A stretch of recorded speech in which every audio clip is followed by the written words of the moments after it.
Everyone, आज जो आपके सामने ये क्वेश्चन दिख रहा है, ये क्वेश्चन जरूर आपका दिमाग जरूर हिला देगा। ये तो बोलेंगे या फिर घुमा देगा। क्वेश्चन काफ़ी बोलिए कि अच्छा क्वेश्चन है, कंसेप्ट लेवल का क्वेश्चन है। और ये क्वेश्चन है क्लास 9th का केमिस्ट्री का, is matter around us pure chapter का। मल्टीपल चॉइस क्वेश्चन है। आइए एक एक करके करते हैं। क्लास 9th का is matter around us pure, जो कि केमिस्ट्री का चैप्टर है, उसका क्वेश्चन है। उम्मीद करते हैं कि आप सब लोग सबका सही सही जवाब दे पाएंगे। कमेंट करके आंसर दीजिएगा किसका क्या आंसर होगा। क्वेश्चन है which of the following is not an element. इनमें से कौन एलिमेंट नहीं है, वो पूछा जा रहा है। इनमें से कौन एलिमेंट नहीं है, नॉट पे गौर कीजिएगा। पहला ऑप्शन है ग्रेफाइट, ग्रेफाइट तो एक एलिमेंट है। दूसरा ऑप्शन है जर्मेनियम, जर्मेनियम भी एलिमेंट है। हमसे पूछ रहा है कौन एलिमेंट नहीं है। ऑप्शन नंबर सी है सिलिका, सिलिका एक एलिमेंट नहीं है, सिलिका एलिमेंट नहीं है। तो इसका सही जवाब होगा option number C. B number option है सिलिकॉन, और सिलिकॉन एलिमेंट है। तो इसका पहला क्वेश्चन का सही जवाब option number C, that is silica, silica element नहीं है। अगले क्वेश्चन की ओर चलते हैं। अगला क्वेश्चन है कि which of the following are compounds. इनमें से कंपाउंड्स कौन कौन है। ऑप्शन देख लेते हैं। पहला ऑप्शन है कैपिटल सी कैपिटल ओ, मतलब कार्बन मोनोऑक्साइड। दूसरा ऑप्शन है कैपिटल एन स्मॉल ओ। तीसरा ऑप्शन है कैपिटल एन कैपिटल ओ। चौथा ऑप्शन है कैपिटल सी स्मॉल ओ। ऑप्शन आपके सामने है 1 और 2। देखिए तो थोड़ा सा ऑप्शन के बाद में चलते हैं।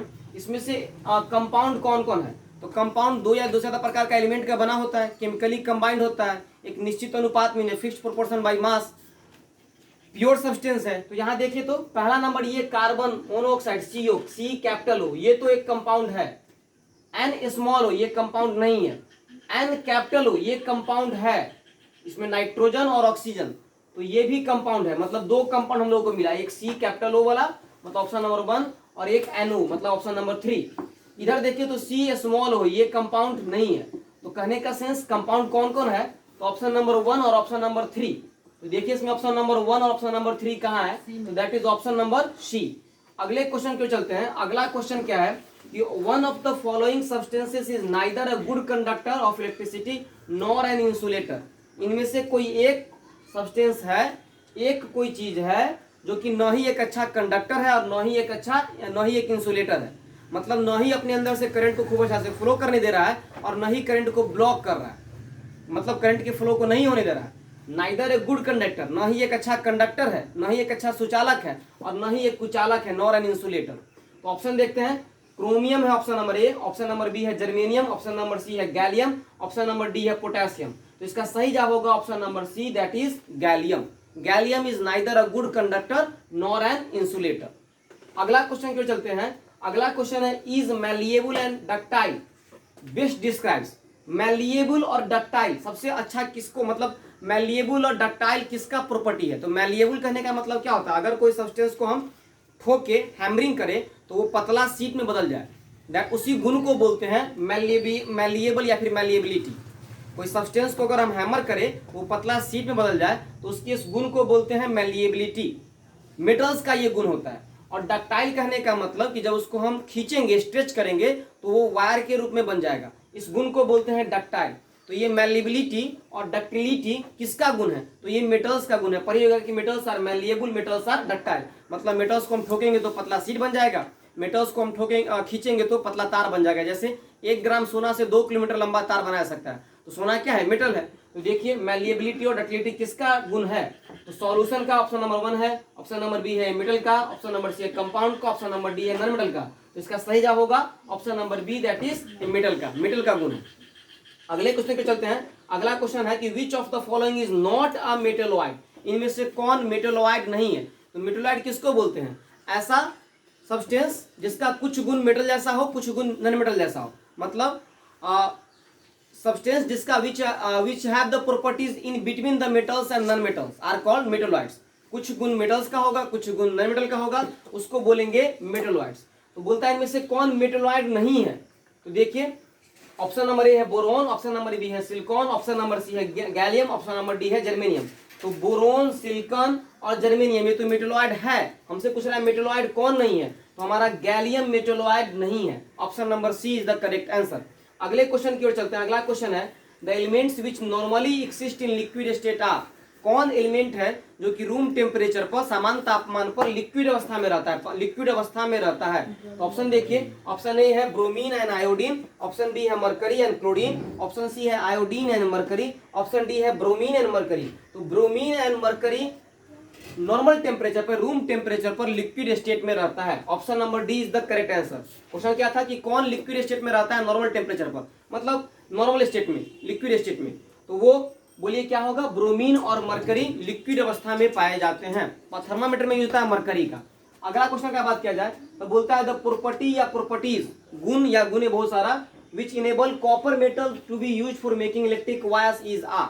कॉपर मेटल का हम लोग, कॉपर का हम लोग तार बनाते हैं, कॉपर का हम लोग तार बनाने में यूज करते हैं। तो बोला कॉपर का तार बनाने के लिए यूज करते हैं, उसके किन गुणों के कारण से, किन गुण के कारण से हम लोग कॉपर का तार बनाते हैं। तो कॉपर का तार क्यों बनाते हैं, किस उसके किस गुण के कारण से। तो देखिए ऑप्शन आपके सामने, copper metal is malleable and ductile. Option number B है, मतलब कॉपर मेटल मैलिएबल और डक्टाइल है, मतलब कॉपर को जब हम ठोकेंगे तो पतला शीट बन जाएगा और कॉपर को जब हम खींचेंगे तो पतला तार बन जाएगा।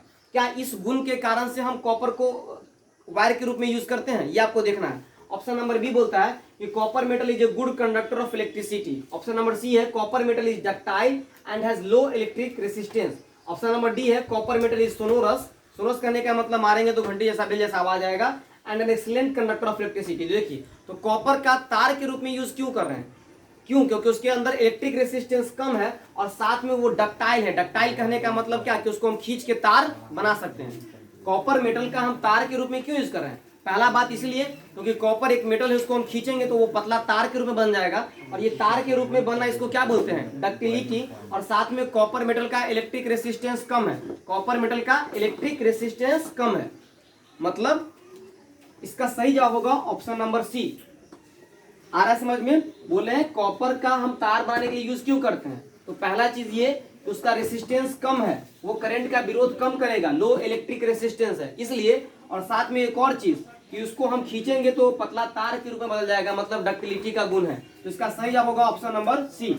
अगले क्वेश्चन को चलते, अगला क्वेश्चन है on the basis of composition of matter milk is considered to be a. देखिए एक सामान्य आदमी के लिए प्योर कहने का सेंस क्या, कि कोई तरह का मिलावट नहीं है। इम्प्योर कहने का सेंस क्या, कि कोई तरह का मिलावट है। अगर अडल्ट्रेशन है, मिलावट है, तो हम सामान्य लोगों के लिए क्या बोलते हैं कि हाँ ये इम्प्योर है, और अगर मिलावट नहीं है तो हम बोलते हैं प्योर है। लेकिन फॉर ए केमिस्ट और for a science student pure कहने का सेंस क्या होता है, कि केवल एक ही तरह का पार्टिकल का बना हो। इम्प्योर कहने का मतलब एक ज्यादा तरह का पार्टिकल का बना हुआ। तो यहाँ पे बोलता है कि अगर हम मिल्क का बात करें on the basis of composition of matter, उसके बनावट के आधार पर दूध को हम क्या मानेंगे, प्योर मानेंगे, इम्प्योर मानेंगे, एलिमेंट मानेंगे, कंपाउंड मानेंगे। तो दूध को हम लोग इम्प्योर मानेंगे क्योंकि दूध में बहुत कुछ है, प्रोटीन है, कार्बोहाइड्रेट है, फैट है, बहुत कुछ है। तो so milk will be considered as impure substance. Option number B is the correct answer. अगला क्वेश्चन पे चलते हैं। अगला क्वेश्चन बोलता है which of the following statements are true for pure substance. Pure substance के बारे में कौन कथन, स्टेटमेंट मतलब कथन, कौन स्टेटमेंट सही है। तो देखिए पहला बात बोलता है pure substance contains only one kind of particles. Pure substance में केवल एक ही तरह का पार्टिकल होता है, ये बात तो सही है। अगला चलते हैं, बोलता है pure substance contain only one kind of particle. Pure substance में एक ही तरह का पार्टिकल होता है, ये बात तो सही है ना। मतलब ऑप्शन नंबर ए सही है, लेकिन हमको ऑप्शन नंबर ए नहीं, नीचे ऑप्शन लिखा हुआ है, ये देखना है। बाकी स्टेटमेंट को भी पढ़ना है, ऐसा नहीं कि एक मिल गया तो फिर चेक कर दे, नहीं, बाकी भी देखिए, हो सकता है कि दूसरा भी सही हो। बोलता है pure substance may be compound और मिक्सचर। प्योर सब्सटेंस कंपाउंड हो सकता है, मिक्सचर हो सकता है। कंपाउंड तो बिल्कुल हो सकता है, मिक्सचर का बात तो नहीं करेंगे। अगला बोलता है कि pure substance have the same composition throughout. Pure substance का कंपोजिशन होमोजेनियस होता है पूरा में। जैसे मान लीजिए नमक का डिब्बा में से ऊपर से नमक उठाएं तो, नीचे से नमक उठाएं तो, बीच से नमक उठाएं तो, सब तो नमकीन ही लगेगा, सब में नमक ही होगा। तो प्योर सब्सटेंस का कंपोजिशन सेम होता है, मतलब एक समान होता है। अगला ऑप्शन बोलता है pure substance can be exemplified by all elements other than nickel. ये फालतू वैसे ही। देखिए तो ऑप्शन नंबर देखते हैं 1 and 2। ऑप्शन नंबर ए है, ऑप्शन नंबर बी है 1 and 3, ऑप्शन नंबर सी है 3 and 4, ऑप्शन नंबर डी है 1 and 3। तो इसका सही जवाब क्या होगा, कौन कौन एलिमेंट का प्रॉपर्टी है। तो एलिमेंट का प्रॉपर्टी एक तो ए नंबर हो गया कि प्योर सब्सटेंस में एक ही, नहीं सॉरी, क्वेश्चन है प्योर सब्सटेंस का कौन कौन गुण है। तो प्योर सब्सटेंस का एक तो ये गुण है कि उसमें एक ही तरह का पार्टिकल होता है, और प्योर सब्सटेंस का एक गुण ये है कि pure substance have the same composition throughout. Pure substance are homogeneous in nature. कहने का सेंस जैसे मान लीजिए सिंपली कि चीनी का डिब्बा से आप चीनी कहीं से उठाएं, ऊपर से, नीचे से, बीच से, कहीं से भी, सबका टेस्ट वही रहेगा, सब में शुगर ही रहेगा। जैसे पानी कहीं से उठाया, स्टोव कहीं से उठाए, तो सब में जैसे मान लीजिए मेरे पास 1 गिलास पानी है, तो 1 गिलास पानी में हम कहीं से भी ले ले H2O का मॉलिक्यूल, तो सब जगह H2O ही मिलेगा। ऐसा नहीं कि कहीं पे H2O ज्यादा मिलेगा, कहीं पे H2O कम मिलेगा। हर जगह कंपोजिशन उसका सेम रहेगा, होमोजेनियस रहेगा, एक समान रहेगा। तो ऑप्शन नंबर ए और ऑप्शन नंबर सी सही है। ये देखिए ए और सी किस में लिखा हुआ है, तो 1 और 3 ना, 1 और 3 किस में लिखा हुआ है, 1 और 3 लिखा हुआ है ऑप्शन नंबर बी में, मतलब option number B is the correct answer.